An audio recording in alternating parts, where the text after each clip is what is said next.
My sister mocked me for years, saying I'd never know what true love felt like. At her wedding, when the priest asked if anyone objected, her maid of honor stepped forward, holding my hand. My name's Daniel, 28, male, and if I'm being brutally honest, my relationship with my sister Rachel, 31, female, has always been poisoned. Not in the obvious screaming, throwing things kind of way, though we've had our share of those too, but in that subtle, relentless drip, drip, drip kind of poison. The kind where every word feels like a paper cut you don't notice until you're bleeding everywhere. Rachel and I grew up in the same house, same parents, same town in Ohio, but we might as well have been raised on different planets. She was the golden child, cheer captain, prom queen, effortlessly charming. People bent over backward to be in her orbit.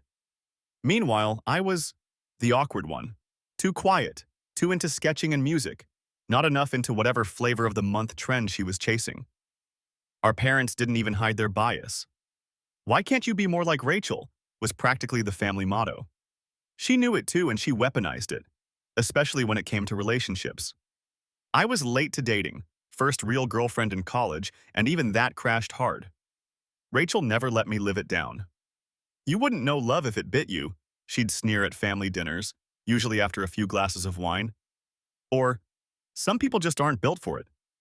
You're one of them." She said it with this cruel little smile that looked sweet enough for everyone else at the table to miss the venom behind it. The worst was 2 years ago when I went through a bad breakup. I'd been living with my girlfriend at the time, thought she was the one. When it ended, I was wrecked. Like not eating, not sleeping, wrecked. Rachel's response? "See? You were playing house. Real love is something you'll never understand. Don't torture yourself trying." She said that the night after I moved back into my tiny apartment with my stuff in trash bags.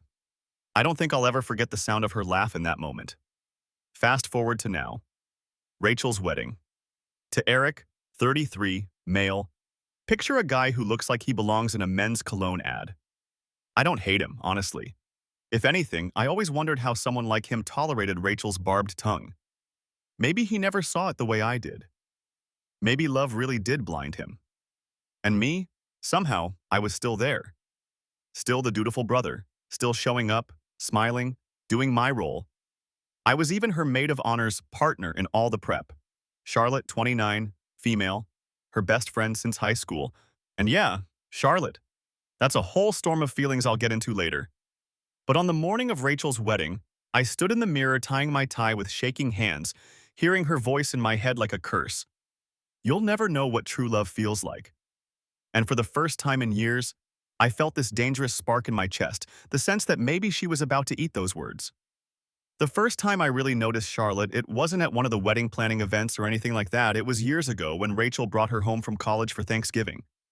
I remember because Charlotte had this way of listening that made you feel like the only person in the room. I was 19, nursing a breakup, and Rachel had been tearing into me about how pathetic it was to cry over a girl I only dated 6 months. I laughed it off, but Charlotte caught me later in the kitchen, drying glasses. She said quietly, "Hey, it's not pathetic. It just means you cared." That was it, a simple sentence, but it stuck. Rachel, though, always kept Charlotte close like she was some kind of trophy best friend. She flaunted her, Charlotte this, Charlotte that, always making sure people knew Charlotte adored her. And if Charlotte ever drifted toward me in conversation, Rachel would redirect things fast, like she couldn't stand the idea of her worlds mixing. Over the years, Rachel's mockery didn't stop. Every milestone of mine, she had a way of twisting it into a punchline. When I got a decent job in graphic design, she said, "Oh, cute, you play with colors for a living." When I started dating again after my breakup, she told me at brunch in front of Charlotte, no less, "Daniel thinks holding hands means it's love. It's adorable, really." Everyone laughed, except Charlotte. I caught her shooting Rachel a look, subtle but sharp. Then came the engagement. Rachel called me the night she got the ring, voice shrill with excitement. "Eric finally did it," she squealed, then without missing a beat, "Don't worry, I won't make you the best man. You're not really built for speeches about love." She laughed and hung up before I could even respond. Somehow, I still got roped into all of it. Dress shopping, cake tasting, late-night calls when Rachel was panicking about flower arrangements. She claimed it was because Eric was useless with details, but I think she just enjoyed having me on display, like a pet she could mock. "Look, my little brother actually showed up," she'd say with that smirk. But Charlotte, she was different during those months. Every time Rachel made some backhanded joke at my expense, Charlotte would glance at me with this soft, almost apologetic expression, like she wanted to say something but couldn't. When Rachel wasn't around, she'd ask me about my work, my life, my art. She remembered details no one else did. One night, after a particularly brutal bachelorette planning session where Rachel told me I'd die alone and leave my cats to inherit my junk, Charlotte stayed behind to help me clean up the bar decorations. I tried to laugh it off, but my chest felt like it was caving in. Charlotte put her hand on mine, stilling it. "Daniel," she said, eyes locking on me. "You know she's wrong, right?" I wanted to believe her. God, I wanted to. But when someone has spent a lifetime convincing you you're unworthy of love, the words don't sink in easily. I should have known something was shifting then. I should have seen the way Charlotte lingered when she didn't have to, or how she always found her way back into my orbit, like gravity, but I didn't. Because I'd internalized Rachel's voice so deeply that I couldn't imagine someone choosing me, especially not her maid of honor. If only I'd realized sooner, I might have been ready for what was about to happen at that altar. The weeks leading up to the wedding were brutal. Rachel was in full bridezilla mode, and if you think I'm exaggerating, picture this. She threw an actual tantrum, like stomping, screaming, mascara running meltdown, because the bridesmaids' bouquets weren't the exact shade of blush she'd pinned on her Pinterest board. Eric had tried to calm her down, but she shoved his hand away so hard his cufflink popped off. That moment stuck with me. Eric laughed it off later, called it pre-wedding stress, but there was something in his eyes, something tired, like he was already bargaining with himself about what he could live with. And then there was the rehearsal dinner. Rachel, in peak form, raised her glass to my future with Eric, who actually knows what love is. She made sure to glance at me when she said it. The table laughed, the way people laugh when they don't know what else to do. My face burned. I excused myself early, slipping out to the back patio just to breathe. That's when Charlotte found me. She leaned against the railing, heels dangling from her hand, and for once she wasn't performing for anyone. She just looked tired too. "She's cruel to you," she said, no hesitation. I gave the usual shrug. "She always has been. I'm used to it." Charlotte shook her head, hair falling in her face. "You shouldn't have to be used to it." There was something in her voice, low, steady, that made my chest ache. We stood there in silence for a long time. She didn't move away when my hand brushed hers on the railing. It was nothing, a fraction of contact, but I swear it felt louder than Rachel's entire toast. When we finally went back inside, Rachel was holding court in the center of the room, laughing too loudly, Eric at her side looking like he'd swallowed glass. Charlotte slipped back into place beside her, maid of honor mask firmly in place.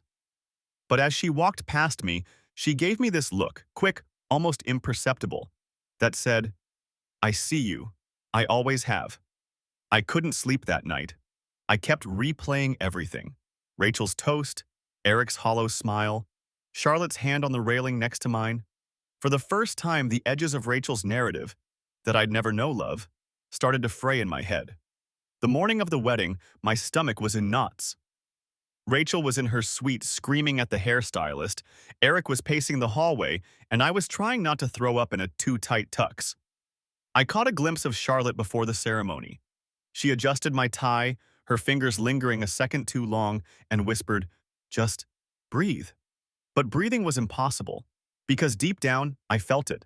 The ground was shifting, and something was going to snap today. The ceremony started like every cliché nightmare you've ever seen on a wedding blooper reel. Rachel walked down the aisle with that smug little smile she reserved for moments when she thought the whole world was watching. Eric looked sharp, handsome in his tailored suit, but pale, like his nerves were hanging by a thread. I stood off to the side, hands clammy, trying to will myself invisible. I couldn't stop replaying Charlotte's whisper from earlier. "Just breathe." She looked ethereal in her maid of honor dress, but it wasn't the dress. It was her.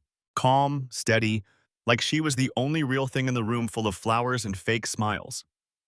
Every time my eyes strayed toward her, I caught her glancing back, and it felt like my ribs couldn't contain my chest anymore. Rachel, of course, made the vows all about herself.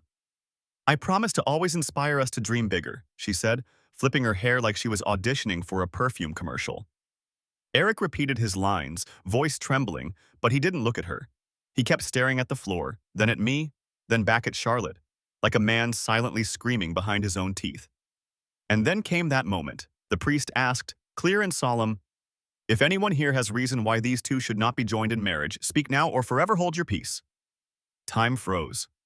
My stomach dropped so hard I thought I might pass out. Because Charlotte, Rachel's maid of honor, her best friend, stepped forward. She didn't just step forward. She took my hand. Firm, deliberate, like she'd been waiting years to do it. My pulse roared in my ears. The entire church gasped. Rachel's face contorted in a way I'd never seen before.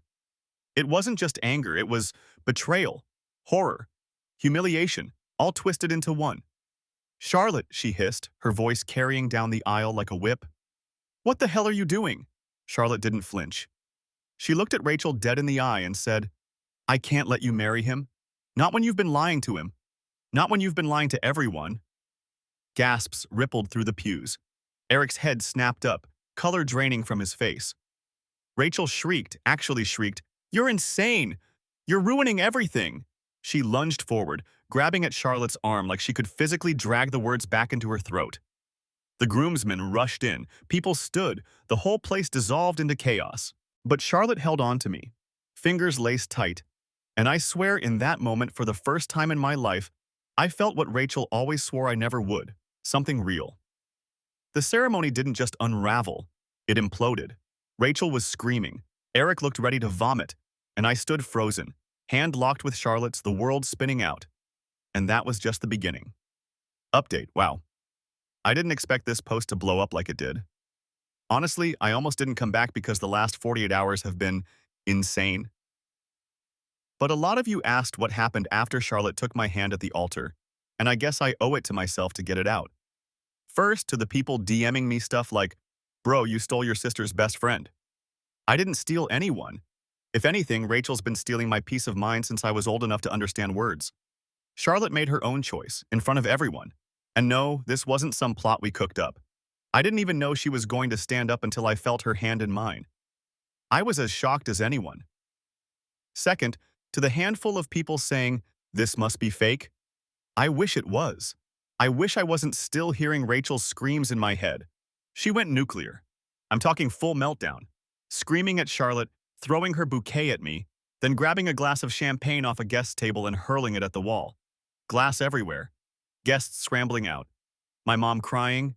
My dad shouting about family disgrace. It was surreal. Eric? He just stood there. At first, he looked like he might faint. Then, he sat down in the front pew, put his face in his hands, and didn't move for a solid 5 minutes. He hasn't reached out to me since. Honestly, I don't even know if the wedding is officially called off or if they're going to try to salvage it somehow, but I can't imagine how. Charlotte left with me. That's probably the biggest thing. We didn't even talk at first. We just sat in my car in the church parking lot while my hands shook on the steering wheel. Eventually, she said, I couldn't let her do that to him. Or to you. And then she cried. Not dainty movie tears, full-on sobbing into her hands like she'd been holding it in for years. I don't know what this means for us. I don't even know what us is. Right now, it feels like the world cracked open and I'm standing on the edge. But here's the kicker. Rachel has been blowing up my phone non-stop. 37 missed calls, endless texts, voice messages alternating between sobbing, screaming, and threatening to ruin me. She's already posted some cryptic crap on Facebook about betrayal from those closest to you. Half the extended family is probably siding with her already. I feel like the next storm hasn't even hit yet. And knowing Rachel, when it does, it's going to be nuclear. The fallout started faster than I could process. By the next morning, Rachel was at my apartment building. Not just calling, not just texting, physically there. I woke up to pounding on my door like the cops had come for me. When I opened it, Rachel stood there in her torn-up wedding dress, mascara streaked down her cheeks, barefoot, holding her heels in one hand like a weapon. "You ruined my life!" she screamed, shoving past me before I could even react. Charlotte had crashed on my couch, wrapped in one of my old blankets. She sat up groggy-eyed as Rachel stormed in, knocking over a lamp with her hip. My neighbors probably heard the whole thing. Rachel started tearing into me, calling me pathetic, a snake, accusing me of manipulating Charlotte. Then she turned on Charlotte, voice cracking. You were supposed to be my friend. You were supposed to stand beside me. How could you pick him? It wasn't just words. She grabbed one of my sketchbooks off the shelf and hurled it across the room, pages tearing as it smacked the wall. That one hurt more than I wanted to admit. Years of drawings ripped like they were nothing. Charlotte stood up then, calm but shaking. Rachel, stop. You've been cruel to him his whole life. You don't get to play victim now. Rachel's face twisted like Charlotte had just slapped her. She started sobbing, real gut-wrenching cries, then bolted out, slamming the door so hard the frame cracked. By noon, she'd taken the war online. Facebook, Instagram, even Twitter. Long, unhinged posts about betrayal, how her brother stole her best friend, how Eric was misled into doubting her. She even uploaded a photo of me and Charlotte in the church parking lot, heads leaned close together, with the caption, "The snakes I let closest to me." My phone blew up. Cousins, aunts, even my mom, everyone demanding answers. Some siding with Rachel, some confused, some sending me screenshots like they were watching a soap opera. Eric's sister even messaged me, saying he'd moved back in with their parents until things calmed down. That night, someone keyed my car. Deep, deliberate gouges down both sides, the word liar carved into the hood. I don't have proof it was Rachel, but let's be real. I don't need it. I sat there staring at the damage, shaking with rage, and for once I didn't just swallow it. I thought about every year of Rachel mocking me, every dinner table humiliation, every time she made me believe I was unworthy of love. And now this? Slashing at my life because she couldn't control Charlotte or Eric? Something in me snapped. Revenge wasn't just tempting, it was necessary. But it wasn't going to be petty, not like keying her car back or posting some clapback online. No, it had to be something Rachel couldn't ignore, something that would flip her own games back onto her. And the first opportunity came faster than I could have dreamed. I didn't even have to dig for the leverage. Rachel practically handed it to me. She lived her whole life curating an image, perfect bride, perfect relationship, perfect golden daughter. But behind the curtain, she'd been sloppy. I remembered something Eric's sister had hinted at once, over drinks at a family barbecue. Rachel wasn't exactly faithful. She'd reconnected with some guy she dated in college a few months back. At the time, I brushed it off, but after the wedding chaos, I couldn't shake it. So I reached out to Eric's sister. Careful, casual. Within an hour, she sent me screenshots Rachel had bragged about in a group chat, messages to another man. Explicit ones. Time-stamped right in the middle of her engagement. It wasn't just cheating, it was her mocking Eric behind his back. He's so gullible, he'll buy whatever story I feed him. When I showed Charlotte, her face went pale. Daniel, this could destroy her. That's the point, I said. The next day, Rachel had arranged some pity-gathering brunch at her favorite cafe, inviting family, bridesmaids, anyone who'd still show up. She wanted an audience for her victim act. That's when I acted. I printed the screenshots, big, clear, undeniable, and slid them into envelopes, dropped them at every single table before she even walked in. Then I stayed. Sat in the corner with my coffee, Charlotte beside me, waiting. Rachel strutted in, all swollen eyes and fake humility, ready to spin her narrative. But before she could even open her mouth, one of the bridesmaids tore open an envelope. Gasps, murmurs, the entire cafe buzzing as phone screens lit up with the same messages. And then Eric walked in. I swear, the timing was cinematic. He must have been tipped off. Someone handed him an envelope, and I watched the blood drain from his face as he read his fiancée, his almost wife, laughing about how easy it was to lie to him. The cafe erupted. Rachel shrieked, snatched envelopes, tried ripping them up, but it was too late. Eric's voice cut through the chaos. We're done. I should have seen it. You don't love anyone but yourself. He dropped the ring box right on her plate of untouched brunch and walked out. Rachel lost it. Full-on screaming, sobbing, slamming her fist on the table until her mimosa shattered all over her dress. People filmed it. I know because later that night, clips surfaced online. Rachel, mascara streaming, screaming, "This isn't fair!" like some unhinged reality TV villain. Charlotte squeezed my hand under the table, whispering, "That's it. She can't come back from this." And for the first time in my life, I felt lighter. Rachel's words, "You'll never know, love," sounded hollow now, drowned out by her own implosion. But of course, Rachel being Rachel, she wasn't going to fade quietly. By that evening, she'd started threatening me again, this time promising she'd make everyone hate me for good. I knew then this war wasn't over. Update 2. All right, y'all. I didn't expect the first update to get that much traction, but holy hell, the comments were a ride. Some of you were out for blood, some of you told me to lawyer up, and a handful of you kept shipping me and Charlotte like this was some slow burn rom-com. Not gonna lie, that part made me laugh when everything else felt like fire. So, what happened after the brunch incident? First off, thank you to whoever commented. Exposing her in her own kingdom is the only revenge that counts. Because, yeah, that brunch cafe, that was Rachel's temple. Her backdrop for curated Instagram posts, her stage for being adored. Watching her world collapse there, in front of her bridesmaids and extended family, was brutal and, honestly, cathartic. Eric's gone, officially. He moved his stuff out the same day, according to his sister. Blocked Rachel everywhere. She tried posting some Instagram live about how she was betrayed by liars, but the comments were brutal. People spamming snake emojis, others tagging Eric with screenshots. She ended it after 2 minutes, and then came the texts. Pages and pages. Rachel accusing me of ruining her life, telling me I was jealous of her happiness, the same happiness she was cheating on, by the way, swearing she'd never forgive me. At one point, she even wrote, "I hope you rot in loneliness." Real Shakespearean stuff. Except, here's the part that's throwing me. I haven't felt lonely since that wedding. Charlotte has been here. Really here.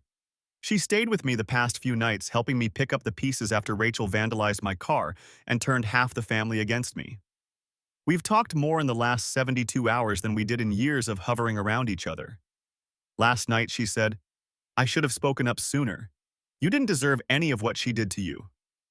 And when she fell asleep on my couch again, head on my shoulder this time, I realized Rachel's curse had broken. But don't get me wrong, Rachel's not done. My mom called me earlier today, parroting Rachel's narrative, asking me how I could humiliate family like that. When I reminded her that Rachel humiliated herself, she hung up on me. Classic. A few cousins have taken my side, though. One even said, honestly, it's about time someone knocked Rachel off her pedestal. So maybe the tide's turning, but knowing Rachel, she'll come back swinging. She can't stand losing, and right now she's lost everything. Eric, her image, Charlotte, control of me. And a part of me thinks the real war hasn't even started yet. I should have known Rachel wouldn't stop at angry texts and cryptic posts. That's not her style. She doesn't just want to hurt you, she wants a stage for it. 2 nights after the cafe implosion, Charlotte and I came back to my apartment after grabbing takeout. The hallway smelled like gasoline. My chest tightened before I even opened my door. Sure enough, someone had dumped a full gallon of it right outside, soaking into the carpet. A single match would have turned the place into an inferno. I don't have proof it was Rachel, but I do have the security cam footage from the building lobby, which clearly shows her walking in with a gas can and storming out 20 minutes later, hood up, sunglasses on, like she thought she was slick. The cops came, took statements, filed a report. I was shaking so badly I could barely sign my name. Charlotte wrapped her arms around me in the parking lot while the firefighters aired out the building. My neighbors were whispering, shooting me looks like I was radioactive. The next morning, Rachel doubled down online. Posted a picture of my vandalized car and wrote, "He cries victim, but he's the abuser. He's been obsessed with me and now he's brainwashed Charlotte against me." That one burned. I'd lived my whole life in her shadow, enduring her constant mockery. And now she was rewriting the narrative to paint me as some controlling monster. But here's the thing about lies. They fall apart when the truth is louder. One of the bridesmaids, someone I barely knew, DM'd me screenshots of Rachel planning all of this in a private group chat. She bragged about making him pay and even joked about lighting a fire under his ass. Actual words. My hands were ice when I read them. I sent everything to the cops. Every text, every voicemail, every screenshot. And then, for the first time in my life, I didn't hide it. I posted it publicly. Not with some long explanation, not with anger, just the raw receipts. Rachel's words, unedited, alongside the video still from my lobby camera. The internet did the rest. Within hours, the same people who had once worshipped Rachel were tearing her apart in the comments. Local gossip pages picked it up. Someone even made a side-by-side meme of her screaming at the wedding versus her bragging about making me pay. Rachel called me 23 times that night. I didn't answer once. Charlotte sat with me on the floor of my living room, both of us scrolling through the chaos online. She looked at me, dead serious, and said, "She can't touch you anymore. Not after this." But part of me knew Rachel wasn't done. Because if there's one thing my sister can't survive, it's being ignored. And she was about to learn that I'd finally mastered the art of silence. I thought the silence would kill her. And I was right. A week after I posted the receipts, Rachel showed up one last time. It wasn't a quiet arrival. Neighbors texted me before I even heard the commotion. She was in the parking lot standing on the hood of my ruined car, screaming at the top of her lungs like some deranged prophet. "He's a liar. He's obsessed with me. You all think he's a victim, but he's the devil." Phone cameras were out instantly. Half the complex was recording her meltdown. Charlotte and I watched from my window as Rachel tore at her own dress. Yes, she was still wearing pieces of that wrecked wedding gown, and hurled my mail into the street. I didn't go down. I didn't feed her the fire she wanted. I just called the cops again. By the time they arrived, Rachel had escalated, smashing beer bottles she'd stolen from someone's porch, cutting her hands open, shrieking about justice. They cuffed her while she thrashed and wailed. Neighbors clapped when the patrol car pulled away. And that was the last time I saw her in person. She's facing charges now: destruction of property, attempted arson, harassment. My parents are furious with me, of course, blaming me for ruining her future. But even they can't spin gasoline and vandalism into a misunderstanding. Extended family is split, some pitying Rachel, others finally seeing the monster I grew up with. As for me, something shifted. For the first time in my life, I wasn't the butt of Rachel's jokes. I wasn't her punching bag. The narrative wasn't hers to control anymore. And once I stopped flinching at her shadow, I realized just how small she actually was. The night after the police hauled her off, Charlotte and I sat on my balcony with a couple of cheap beers, the air still humming with leftover adrenaline. She leaned into me, quiet for a long time, then said, "You know, she spent years trying to convince you you'd never know love. But she was wrong. She just didn't want you to find it somewhere she couldn't control." I turned my head, and she was already looking at me. That look, the one I'd caught at the rehearsal, the one that had been lingering for years. This time, I didn't ignore it. Our first kiss wasn't cinematic, no violins, no fireworks, just tired bodies, bruised hearts, and the kind of relief that makes you exhale for the first time in years. But it was real. Real in a way Rachel could never taint. I don't know what the future looks like with Charlotte. We're figuring it out slowly. But every time I hear Rachel's words echo in my head, "You'll never know, love," I smile. Because standing there in the wreckage of her lies, holding Charlotte's hand, I finally know the truth. Rachel was wrong, and that knowledge tastes sweeter than any revenge ever could.